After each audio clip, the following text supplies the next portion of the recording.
दोस्तों नमस्कार। दोस्तों मैं सतवीर दलाल अपने YouTube के भारत लिंक चैनल पर आपका स्वागत करता हूं।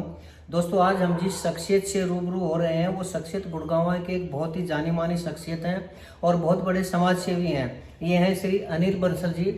अनिल बंसल जी वैसे तो सीए हैं लेकिन समाज की इतनी संस्थाओं से जुड़े हुए हैं, इतने लोगों से जुड़े हुए हैं और इतनी समाज सेवा करते हैं कि पूरा गुड़गांव इनके नाम से परिचित है। ये भारत विकास के स्टेट प्रेसिडेंट हैं। इसके अलावा और भी ये कई संस्थाओं से जुड़े हुए हैं। तो सबसे पहले आइए हम परिचय करते हैं और अपने चैनल पर अनिल बंसल जी का स्वागत करते हैं। बंसल साहब आपका हमारे भारत लिंक चैनल पर सर बहुत बहुत स्वागत है। धन्यवाद सतवीर जी। जी मैं धन्यवाद करना चाहूँगा आपका और भारत लिंक चैनल को। जी जी जी बहुत बहुत शुक्रिया सर जो आज आपने हमें टाइम दिया। तो सर थोड़ा सा मैं आपके बारे में जानना चाहूँगा। बंसल साहब सबसे पहले तो मैं ये जानना चाहूँगा कि आप अपने सफ़र के बारे में हमारे दर्शकों को बताएं सर थोड़ा सा कि कहाँ से शुरुआत हुई थी और आज आप कहाँ तक पहुँचे हैं। जी देखिए, मैं ग्रामीण पृष्ठभूमि से आता हूँ। बहुत छोटी सी जगह है हेली मंडी जी डिस्ट्रिक्ट गुड़गांव में ही जी, है। जी, और वहीं से ही मेरी स्कूलिंग हुई थी जी। और बचपन से कुछ ऐसे भाव थे कि मैं कहीं कोई समाज सेवा जैसी संस्थाओं से जुड़ सकूं। जी तो वहाँ से मैंने ग्रेजुएशन कंप्लीट करने के बाद फिर अपना सीए का अपना कैरियर शुरू किया। जी और सीए की प्रैक्टिस करते करते ही मुझे ये लगा कि भाई एक समय ऐसा उचित लगेगा कि मैं समाज सेवा में जुड़ सकूं। जी जी। तो आप किन किन संस्थाओं से जुड़े हैं बंसल साहब?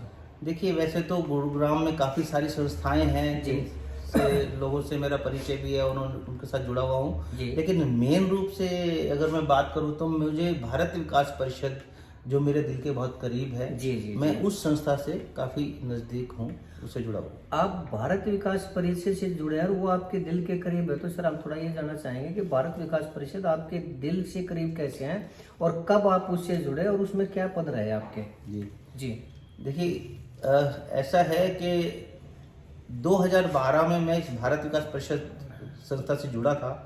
कुछ लोगों के संपर्क में आने से जब मुझे पता चला कि भारत विकास परिषद एक सामाजिक गैर राजनीतिक संस्था है, पारिवारिक संस्था है और सबसे बड़ी बात यह है कि ये हमारे बहुत ही बड़े धर्मगुरु स्वामी विवेकानंद जी के आदर्शों पे कार्यरत है पूरे देश भर में। तो स्वामी विवेकानंद जी को बचपन से सुनते आए थे, देखते आए थे, तो उनके बारे में जानने की और इच्छा थी। तो उन्हीं को अपना एक आदर्श पुरुष के रूप में मानते हुए भारत विकास परिषद से जुड़ने का मौका मिला। बहुत बढ़िया सर। अच्छा सर, मैं कुछ मेरे अपने दिल की कुछ थोड़ा है वो है कि मैं कुछ पूछना चाहूँ।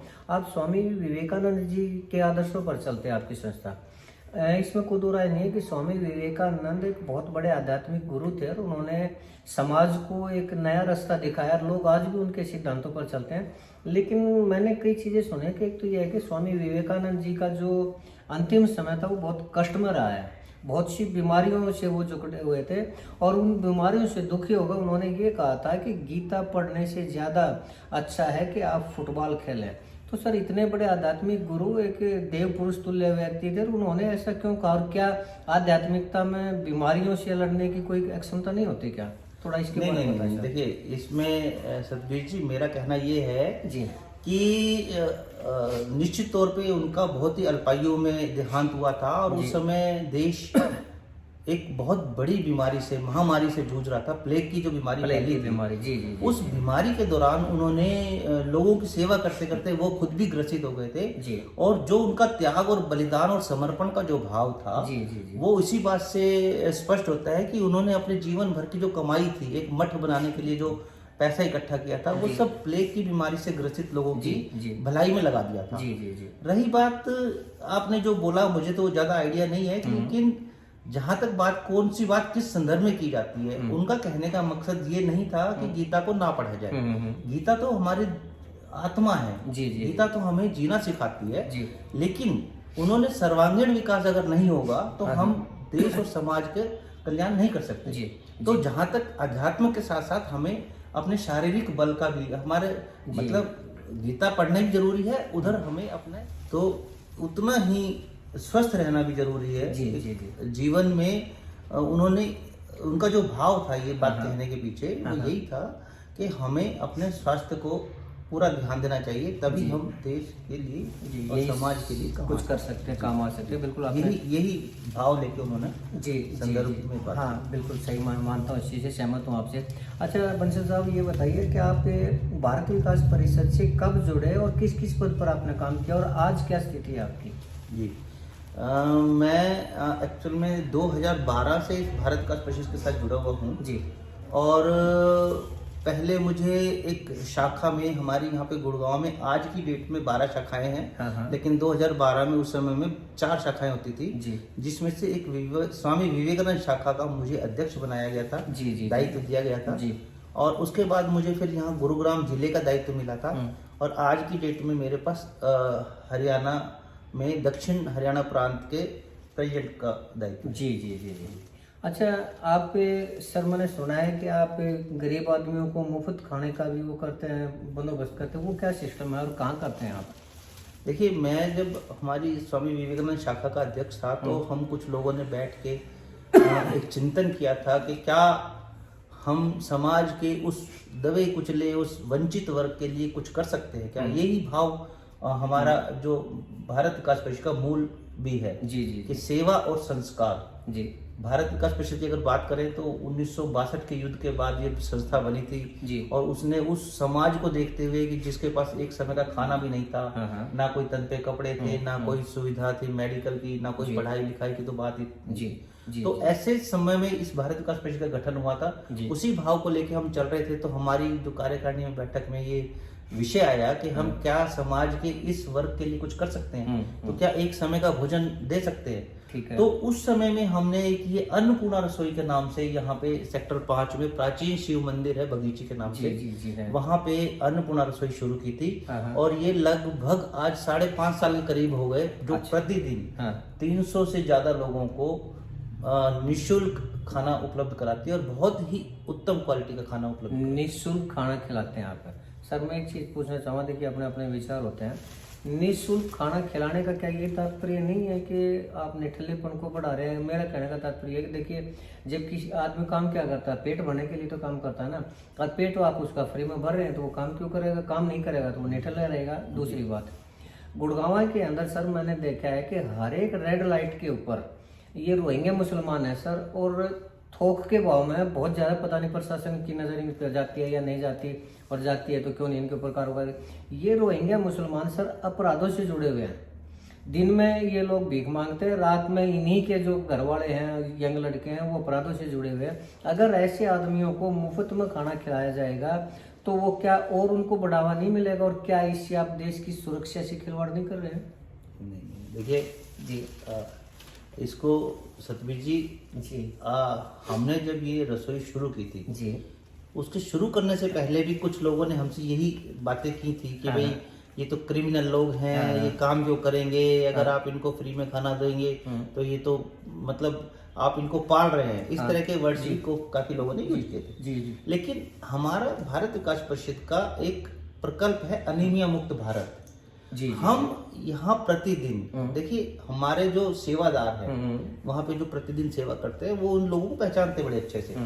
हमारा फोकस मेन तो जो छोटे छोटे बच्चे वहाँ आते हैं जी, जो महिलाएं आती हैं जी, और जो प्रेग्नेंट लेडीज भी आती हैं, और सबसे ज्यादा इम्पोर्टेंट क्या है कि हमारे वहाँ पे कुछ हैंडीकैप्स भी आते हैं, कुछ आपके सफाई कर्मचारी आते हैं, कुछ मजदूर वर्ग के लोग आते हैं, रेहड़ी वाले आते हैं, तो इस तरह के लोगों को हम पहचानते हैं। ठीक है। और जो क्रिमिनल टाइप या जो भिखमंगे टाइप या जो शराबी टाइप के लोग हैं उनको हम डिमोरलाइज करते हैं वहाँ पे। ऐसा नहीं है कि हम हर एक को वहाँ पे हम आइडेंटिफाई कर लेते हैं, हमें इजीली पता चल जाता है क्योंकि रोज हम उन लोगों से रूबरू होते हैं, तो इतना एक्सपीरियंस अब 5.5 साल में हमें हो गया है हमारे सेवादारों को। जी।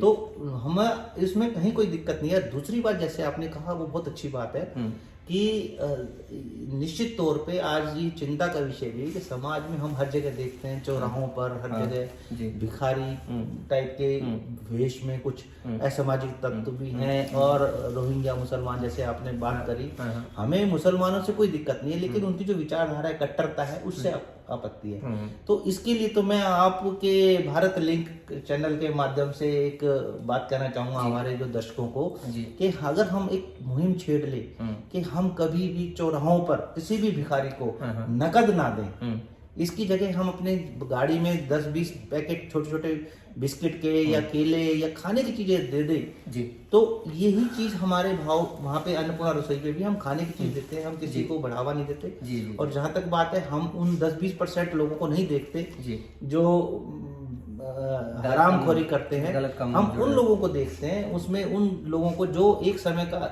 एक अगर अच्छा स्वस्थ और स्वादिष्ट और बढ़िया खाना अगर उनको मिल जाता है तो हमारा क्या जाता है उसका। आपका कहने का मतलब यह है कि 10-20% लोगों के लिए आप 80-90% आदमियों को भूखा नहीं रख सकते। रही बात रोहिंग्या मुसलमानों की, अपराधियों की, तो ये सुरक्षा का जो मैटर है ये प्रशासन का काम है। तो अगर ऐसा है तो प्रशासन को इसके ऊपर कार्रवाई करनी चाहिए। जी जी, बहुत बढ़िया।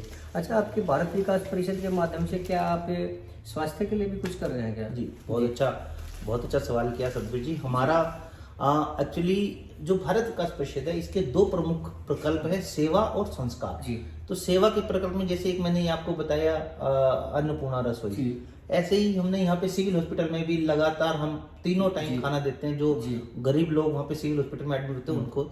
दूसरी बात, स्वास्थ्य की दिशा में हमारा भारत विकास परिषद बहुत अग्रणीय है। पूरे देश भर में बड़े बड़े हॉस्पिटल चला रखे हैं और हमारे दक्षिण हरियाणा प्रांत में भी हमने दो बहुत बड़े सेंटर, एक तो गुड़गांव में ही है जी, सेक्टर 12A में विवेकानंद आरोग्य केंद्र जी, जहाँ पे कि लगभग 35 डॉक्टर, बहुत बड़े बड़े मल्टी स्पेशलिटी हॉस्पिटल्स के डॉक्टर आके वहाँ पे प्रतिदिन सेवाएं देते हैं। वहाँ पे सीटी स्कैन की फैसिलिटीज है, वहाँ पे कीमोथेरेपी सेंटर है, 20 मशीनों का डायलिसिस सेंटर है, बहुत बड़ा सेंटर है जी, और वहाँ की सेवाएं बहुत उच्च कोटि की है और बहुत ही कंसेशनल रेट पे। जी, जी, कंसेशनल रेट पर, यानी फ्री में नहीं है? नहीं, देखिए ये क्या है कि कहते हैं कि फ्री में देने के कब तक देंगे हम? सर, गवर्नमेंट हॉस्पिटल है, सिविल हॉस्पिटल है, इनमें सर गवर्नमेंट हॉस्पिटल में गवर्नमेंट उनका खर्चा उठाती है, डॉक्टर्स को लाखों रुपए फीस तनख्वाह जाती है, वहाँ पे पेशेंट्स के लिए दवाइयाँ गवर्नमेंट देती है, लेकिन हमें तो कोई ऐसे देने वाला नहीं है। जी, जी, हमें तो नो प्रॉफिट नो लॉस पे हम ये रन कर रहे हैं। और इससे भी बड़ा एक सेंटर हमारा फरीदाबाद में है, वो हमारे भारत विकास परिषद के जो संस्थापक हैं डॉक्टर सूरज प्रकाश जी, उनके नाम से डॉक्टर सूरज प्रकाश आरोग्य केंद्र बना चला रहे हैं। जी, जी, जी, हाँ जी, बहुत बढ़िया। अच्छा, और मैंने सुना है कि भारत विकास परिषद संस्कार को बढ़ावा देने के लिए भी कुछ करती है, वो क्या है आपका? जी, देखिए सेवा और संस्कार, जैसे मैंने आपको बताया, हमारे जो दो मूल प्रकल्प है जिनको बिंदुओं को हम लेके चल रहे हैं। सेवा की दृष्टि से मैंने आपको बताया कि हम अन्नपूर्णा रसोई चला रहे हैं, सिविल हॉस्पिटल में चला रहे हैं, इस तरह से हमने ये आरोग्य केंद्र चला रहे हैं। जी, जी, जी। दूसरा जो पहलू है, जो प्रमुख पहलू है जी, और वो है संस्कार। जी, संस्कारों की आज समाज में बहुत ज्यादा कमी है। आज आप हर घर में देख रहे हैं, हम शिक्षित तो हो गए लेकिन संस्कारों से दूर होते चले गए। जी, जी, जी, इस संस्कार विहीन देश, जैसे हमारे पहले समय में गुरु शिष्य परंपरा होती थी, हमारे आदर्श श्री राम जी पिताजी के एक जरा सा कहने पे और उनकी इच्छा को उन्होंने पूरा राज कपाट छोड़ के संन्यास ले लिया था और वन में चले गए थे, तो संस्कार थे। सर, आज भी तो बच्चे इसी उस पर चले हुए हैं। आज घर को और माँ बाप को छोड़ के विदेश में चले जाते हैं, वो वन में चले गए थे। देखिए जी, जी, अगर हम संस्कारित होंगे, देखिए समय बदल चुका है, वो एक अलग समय था। आज अगर हमारे बच्चे विदेशों में भी चले जाते हैं, अगर वो संस्कारित होंगे तो विदेशों में रह के भी वो अपने माँ बाप के टच में रहेंगे। लेकिन जो वर्तमान में आज देखता हूँ, आज बच्चे घर में रह के भी अपने माँ बाप से बहुत दूर है, क्योंकि उनमें संस्कारों की कमी है। इन संस्कारों की कमी पूरा करने के लिए हमारा भारत विकास परिषद पिछले 60 सालों से पूरे देश में स्कूलों के माध्यम से जुड़ के बच्चों को संस्कारित करने का काम कर रही है। जी, आपका भारत विकास परिषद का एक कोई आत्मनिर्भर का भी तो कुछ है ना मामला? जी, जी, जी, जी, मैं एक्चुअली बताना चाहूंगा कि आत्मनिर्भर भारत का हमारे भारत विकास परिषद में बहुत बड़ा प्रकल्प है और इस दिशा में हमारे जो प्रयास हैं इस समय बड़े अच्छे रंग भी ला रहे हैं। हमने गुरुग्राम जैसी जगह में भी बहुत छोटी छोटी बच्चियों को, गरीब झुग्गी झोपड़ी में रहने वाली बच्चियों को हमने ट्रेंड कराया। हमारी जो महिला विंग है बहुत स्ट्रॉन्ग है, उन्होंने जगह जगह कार्यशालाएं खोली, छोटे छोटे बच्चियों को दीपक बनाने सिखाए, राखी बनाने सिखाई, उनको हमने मेहंदी लगाना, ब्यूटी पार्लर का कोर्स करवाया। और बड़ी बड़ी सोसाइटियों में हम वहाँ पे जब कोई तीज त्योहार आता है तो वहाँ पे उन बच्चियों को भेजते हैं अपने भारत विकास परिषद के माध्यम से। वहाँ पे ना केवल उनकी अर्निंग होती है बल्कि समाज में जो आज बहुत बड़ा षड्यंत्र टाइप भी चल रहा है, हम देखते हैं गुरुग्राम के सदर बाजार में कोई भी त्योहार होता है हाँ। तो वो महिलाओं की इतनी बड़ी संख्या होती है और वहाँ मेहंदी लगाने वाले सारे लड़के होते हैं, वो कहीं ना कहीं लव जिहाद का भी एक कहीं ना कहीं टच आ जाता है। शांति प्रिय समुदाय से हैं वो लोग। जी, वो अब हम उसको ज्यादा कहना नहीं चाहेंगे कि हम मानवता के पुजारी हैं। जी जी। तो हमारा प्रयास ये है कि उसी बहाने से आत्मनिर्भरता की तरफ भी एक कदम बढ़ता है, हमारे बच्चे उनमें कॉन्फिडेंस आता है, आत्मविश्वास आता है जी जी। और देश मजबूत होता है। सर आप समाज सेवा से इतना जुड़े हुए हैं, आप एक स्टेट के अध्यक्ष हैं, तो क्या आपकी कोई पॉलिटिकल महत्वाकांक्षा नहीं है क्या? देखिए, मैंने पहले आपको बताया था कि भारत विकास परिषद गैर राजनीतिक संस्था है, सामाजिक संस्था है और पारिवारिक संस्था है।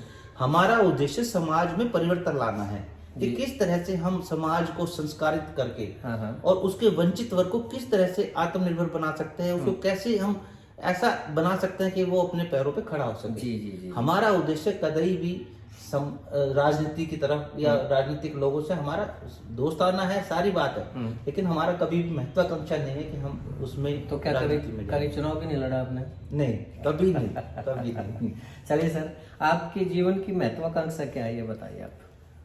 सर, महत्वाकांक्षा की बात ये है कि मैं भारत लिंक चैनल के माध्यम से सभी हमारे जो इस समय व्यूअर्स हैं, जी जी जी, उनको एक यही कहना चाहूँगा कि महत्वाकांक्षा हमारी इतनी सी है, हाथ जोड़ के सबसे प्रार्थना है कि हम किस तरह से अपने नज़दीक, हमारे घर परिवार के नज़दीक, हमारे साथ में जो काम करने वाले मजदूर लोग हैं, जो हमारे घर में मेड है या ड्राइवर है या जो भी है, जी जी जी, कैसे हम अपना छोटा सा एक प्रयास करके उसके जीवन में बदलाव ला सकते हैं। जो भी जरूरतमंद मिलता है, जी जी जी, एक जरूरतमंद की, भाई साहब मैं माफी चाहूंगा, जरूरतमंद की कोई ना धर्म है ना जाति है, कुछ नहीं है, उसकी एक ही पहचान है, वो जरूरतमंद है। और हम अगर उसकी जरूरतमंद की जरा सी हेल्प करते हैं तो कहते हैं समुद्र में से एक छोटा सा लोटा जल निकल जाए तो समुद्र के तो कोई फर्क नहीं पड़ता, लेकिन सामने वाले की प्यास बुझ जाए। जी जी जी, बहुत बढ़िया। तो ये एक प्रयास है। आप समाज को कोई संदेश देना चाहेंगे, कुछ कहना चाहेंगे आप?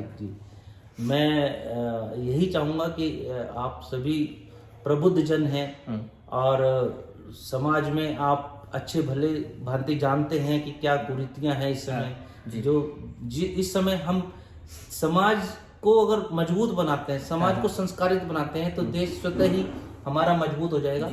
और आप अच्छी संस्थाओं के साथ जुड़े और जो कुछ भी अपने जीवन में, जैसे हमारे कई लोग कहते भी हैं कि 140 करोड़ जी का देश है, जी जी जी, तो अगर हर व्यक्ति एक स्टेप भी अगर चलेगा तो हम देश 140 स्टेप आगे बढ़ेगा। जी, तो जीवन में कुछ ना कुछ करे। जी, जैसे हम कहते हैं हमारा वो भी है कि देश हमें देता है सब कुछ, हम भी तो कुछ देना सीखें। जी, तो जब आप लेने की बजाय देने का प्रयास करेंगे तो आपका जीवन बहुत खुशमय हो जाएगा। और मैं भारत लिंक चैनल के माध्यम से आप सभी को धन्यवाद करना चाहूँगा। जी जी जी, धन्यवाद, बहुत बहुत शुक्रिया सर, आपने हमें टाइम दिया और आपने इतने कीमती समय में से हमारे लिए अपने विचार हमारे दर्शकों के लिए रखे, इसके लिए हम आपका बहुत बहुत धन्यवाद करते हैं। और दोस्तों, आपने अनिल बंसल जी के विचारों को सुना।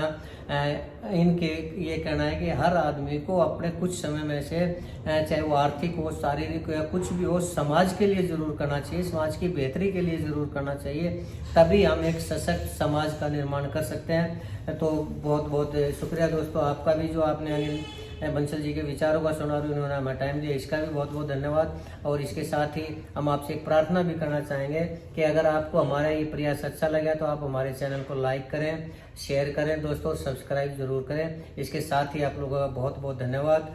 नमस्कार, जय हिंद, जय भारत।